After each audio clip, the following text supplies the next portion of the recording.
6 minutos, vamos voltar ao vivo agora para a Câmara Municipal de Aracaju, onde está a repórter Carla Mesquita, ladeada pelos vereadores Camilo, do PT, e o presidente Ricardo Vasconcelos. E a pergunta, Carla, é a seguinte: os vereadores vão dar 40% de remanejamento do orçamento à prefeita Emília, ou 20%, ou 5%, ou 10%, enfim. Quanto vai ser o percentual de remanejamento do orçamento? São 12h03, portanto, agora boa tarde para você, Carla. Boa tarde mais uma vez, Fábio, e todos que nos acompanham aqui no Balanço Geral mais uma vez. E eu vou fazer a pergunta agora ao presidente da Câmara, Ricardo Vasconcelos, que, como vocês viram, está aqui ao meu lado. A pergunta que o apresentador acabou de fazer é com relação ao remanejamento que a prefeita quer e que vai ser liberado. Boa tarde a todos e a todas. A gente vai começar a discutir o orçamento, vamos analisar todas as 63 emendas que foram apresentadas. O percentual de remanejamento que foi solicitado pelo município de Aracaju é de 40%. A Câmara, no ano anterior, aprovou 30%. No ano de 2023 para 2024, aprovou 5%, depois majorou para 18%. Temos emendas hoje para 20%, 5%, 25% ou manter os 40%. Eu tenho certeza que o percentual que nós analisarmos que vai ser o melhor para Aracaju era o que realmente, tecnicamente, era o mais interessante, né? A gente não pode estar envolvendo muito política nisso, está fazendo quebra de braço, temos que ter responsabilidade, compromisso fiscal, e eu tenho certeza que a Câmara aqui, de forma muito técnica e imparcial, fará essa discussão.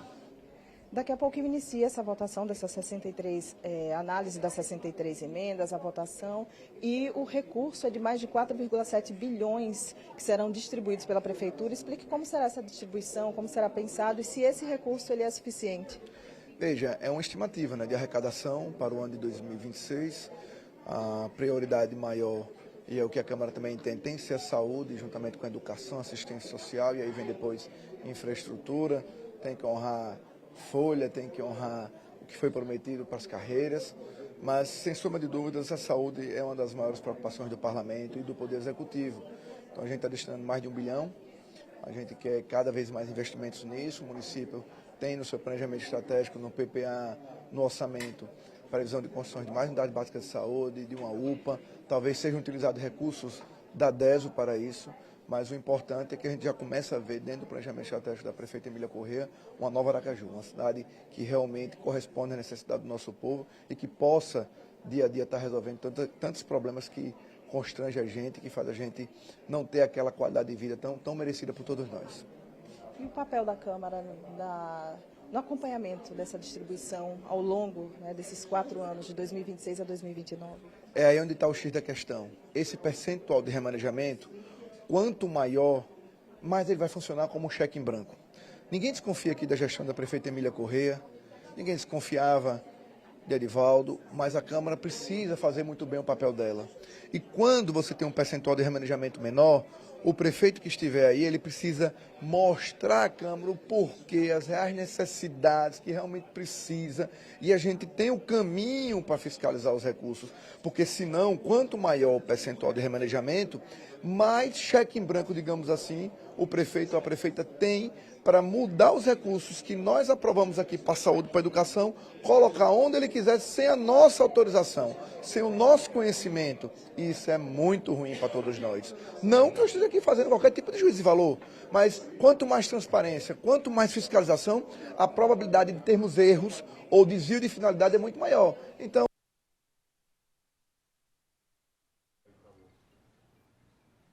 Bom, nós estamos com um pequeno problema de sinal aí da Câmara dos Vereadores, mas Carla vai voltar a qualquer momento trazendo mais informações. O que é esse remanejamento? É o percentual que a Prefeitura pode alterar no orçamento. Porque, por exemplo, a Câmara vai aprovar ali, aí tem 4 bilhões e alguma coisa, 1 bilhão para a educação, 500 milhões para a saúde. Aí a prefeita quer remanejar, quer retirar da educação, botar na saúde, retirar, botar na cultura, enfim. Esse remanejamento, se a Câmara der 40%, ela pode remanejar 40% sem consultar a Câmara. E se for 20%, né? Enfim, me parece que a gestão, o último ano de Edivaldo foi 18%. Vamos voltar para a Câmara agora? Vamos lá. E os nossos esforços e tentar realmente fazer com que a cidade se desenvolva e avance. O nosso link deu uma travada, mas aí retomou agora. Eu vou fazer a pergunta novamente com relação a esse remanejamento. A explicação foi muito importante, até para a população entender como é que funciona e qual é o papel de vocês acompanhando, né, essa distribuição ao longo desses 4 anos. Então, como eu estava dizendo, o percentual de remanejamento é como se fosse um cheque em branco, para que o prefeito pudesse remanejar tudo aquilo sem o conhecimento, tudo aquilo que a gente aprovou, sem o conhecimento da Câmara. E isso deixa a gente muito desconfortável, porque se a Câmara aprovou que tem que ter praticamente 1 bi para a saúde, a gente quer que seja investido no mínimo aquilo. Então a gente elenca as prioridades, né? A gente diz que realmente Aracaju tem que se desenvolver mais na direção de uma educação pública de qualidade, com a saúde pública que realmente atende às necessidades do nosso povo, com o mínimo de infraestrutura, de mobilidade, com compromisso com o meio ambiente. Para isso precisa de recursos. Então a gente já vai alocando, os vereadores vão com emendas, o Executivo já dentro do seu planejamento estratégico já fez os seus apontamentos, mas o importante é a população saber que o orçamento não é uma peça unilateral. Não é a prefeitura que diz, eu quero assim, é desse jeito, não tem outro jeito. A peça vem planejada, ela vem já toda elaboradazinha para a Câmara, mas é a Câmara que define tudo como é que vai acontecer. Óbvio que tem que alinhar, tem que ver como é que o executor, né, a prefeitura vai querer tocar isso. Mas a Câmara aqui, sempre de acordo com o planejamento da prefeitura, sempre de acordo com aquilo que a gente entende que é o melhor para a cidade, a gente apresenta nossas emendas, discute e a gente vê até onde dá para chegar. Mas, sem sombra de dúvidas, a saúde, a educação, ela está entre as prioridades mais que chamam a atenção aqui da Câmara de Vereadores. O apresentador quer fazer mais uma pergunta ao presidente da Câmara, Ricardo Vasconcelos. Pode ficar à vontade, Fábio. A minha pergunta é o seguinte, de forma muito objetiva. Acabei de receber uma informação de alguém que está aí atrás de você, ou seja, no plenário da Câmara, que o vereador Pastor Diego está apresentando uma emenda para que o remanejamento seja de 25%. Queria saber do presidente se ele confirma. Ok. O pastor Diego, ele está defendendo o remanejamento de 25%. Essa informação foi recebida agora, lá no estúdio. Ele quer saber se realmente essa informação pode ser confirmada. Veja, há uma emenda do pastor Diego que a gente tinha discutido semana passada, a possibilidade dele retirar esses 25, que já tem emenda de 5, de 20, de 40, e houve um erro da mesa com o setor legislativo e a gente deu baixo nessa emenda. A gente vai discutir em plenário se essa emenda volta ou não volta, mas também seria um novo percentual de 25%. Né? Mas hoje a gente tem aqui oficializada, tramitando mesmo, 5, 20 ou os 40%. Não tem nada nem dos 30% do ano passado. Mas pode ser que a do pastor Diego a gente resolva esse problemazinho técnico, de ordem também política, e a gente também bota em votação. Ótimo. E como a gente se comunica com a população, é importante que a população entenda. Semana passada foi o PPA que foi discutido, o LOA. Então, dê só uma explicação e de como a população pode participar, pode acompanhar. Veja, a população tem várias formas de nos acompanhar, de nos ajudar. A Câmara tem um canal aberto, a Câmara tem suas redes sociais, a Câmara está aqui aberta para que todos venham acompanhar as discussões, as votações, são 3 dias na semana, terça, quarta e quinta pela manhã, mas também tem seus vereadores que estão nas comunidades. É importante que vocês saibam o que seus vereadores estão fazendo aqui, né? Cobre deles, né? Para que realmente a gente veja quem realmente está trabalhando de verdade pelo povo de Aracaju.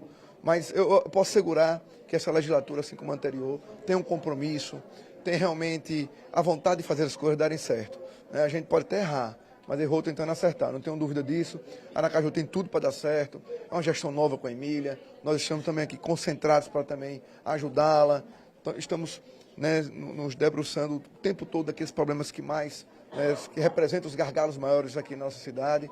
Então, vamos ver. O PPA já foi aprovado, a LDO no meio do ano já foi aprovada, agora estamos na LOA. Vamos agora amanhã e quinta discutir vários projetos também de interesse do Executivo, algumas matérias também dos vereadores. Então, a meu ver, a Câmara de Vereadores não deixa a desejar em relação a nenhum parlamento no Brasil. Basta acompanhar. Vocês vão ver, o nível de discussão é elevado, os vereadores quase não têm queda de quórum, quase não têm sessões perdidas. Nós temos compromisso de verdade, que a gente recebe para isso. Muitíssimo obrigada pelas informações, presidente. Agora, ao meu lado, eu tenho aqui o vereador Camilo Daniel, que vai falar sobre as principais preocupações com relação à análise dessas emendas, à votação e o resultado. Bom, veja, acho que primeiramente boa tarde, né, para todos que fazem a TV Atalaia, boa tarde para você, para toda a equipe. Acho que a primeira coisa é dizer que nós temos na oposição duas grandes preocupações. A primeira delas é que o orçamento não seja de fato um cheque em branco. Então, o que é que nós estamos defendendo? Que o orçamento tenha um remanejamento de 20% para a população que está acompanhando aqui. 20% é praticamente R$ 1 bilhão que a Prefeitura vai ter o poder de fazer o remanejamento para seja lá qual área, né? Então, nós estamos falando de R$ 1 bilhão. É isso que a gente defende. A Prefeitura quer 40% de remanejamento. Nós defendemos 20% no remanejamento. A nossa oposição. E a segunda coisa é que boa parte das mais de 60 emendas que tem aqui tramitando são da bancada da oposição, né? E o que a gente quer com essas emendas? É garantir qualidade ao orçamento. Então a gente tem aqui, por exemplo, emenda que trata de reforma e ampliação de pontos de ônibus, emenda que trata de reforma e ampliação das redes de ciclovia. Nós estamos falando aqui, por exemplo, de coisas relacionadas à saúde, climatização, a creches, as escolas de ensino fundamental e infantil do município, né? Então nós estamos tratando de questões fundamentais para a cidade, que a gente entende que não basta só a Prefeitura colocar o carimbo e dizer ali é X para saúde, X para infraestrutura. Além disso, a gente quer qualificar dizendo para onde esse X vai estar. Acho que esse é o papel que a oposição, que nós aqui estamos travando. E o orçamento ele cresce com relação a 2025. Esse aumento, de fato, atende às necessidades da população? Só para reforçar isso. Veja, na nossa avaliação, para a Prefeitura de Aracaju, ela falta uma coisa que para a gente é fundamental, que é planejamento. Eu vou dar um exemplo só com relação à saúde. O último grande levantamento, a última grande organização da rede de saúde que foi feita aqui, eu estou falando aqui do programa Saúde da Família, a gente fez ainda na gestão de Marcelo Deda enquanto prefeito. Nós temos uma desatualização praticamente de no mínimo, 40 equipes de saúde da família. A gente, no início do ano, na primeira apresentação da secretária Débora Leite aqui, nós apresentamos, secretária, nós precisamos de um planejamento da gestão. E isso requer, por exemplo, concurso público, requer ampliação das redes das equipes, aliás, de saúde da família, né? Então, a grande questão na nossa avaliação passa pela falta de planejamento. A mesma coisa tem relação com a infraestrutura da cidade, né? Não tem como a gente ter infraestrutura de Aracaju sem um plano diretor, sem um planejamento da cidade, né? A cidade ela não pode crescer de forma desordenada. Então, assim, a oposição na nossa Câmara, a oposição tem esse papel aqui, é de fazer a qualidade no orçamento, buscar emendas que qualifiquem o orçamento, né, mas com foco principalmente no remanejamento aqui, de que a gente garanta esses 20%, porque para a gente é fundamental, né, que a gente consiga fiscalizar. Acho que mais que isso, vira um cheque em branco para a Prefeitura, né, fazer o que bem entender. Muito obrigada pelas informações. E agora eu vou falar com o vereador Isaac, que está aqui ao meu lado. Muito boa tarde. Vamos falar um pouco sobre a importância dessa análise das 63 emendas, né, que serão analisadas hoje, da votação, porque se trata de áreas essenciais para a população, né, como recursos para a saúde, educação, infraestrutura. Então, qual é a sua análise com relação aos pontos principais desse projeto analisado aqui hoje? Veja, nós temos a compreensão que o projeto veio muito bem definido, delineado. Eu fiz 3 emendas que alcançam as categorias que precisam ter as matrizes salariais incluídas no orçamento, mas uma boa parte das emendas apresentadas pela oposição já estão alcançadas no orçamento. É uma questão de demarcação de espaço político, a gente respeita, mas a grande maioria delas serão rejeitadas porque elas são, na minha avaliação, ineficientes e impotentes para mudar qualquer realidade que já não esteja alcançada pela própria lei orçamentária união. Vereador Isaac, muito obrigada pela sua participação. O expediente inicia já com essa votação tão importante, e é importante também que a população fique atenta e acompanhe de perto, né, todo esse resultado. E agora de volta com você no estúdio, Fábio.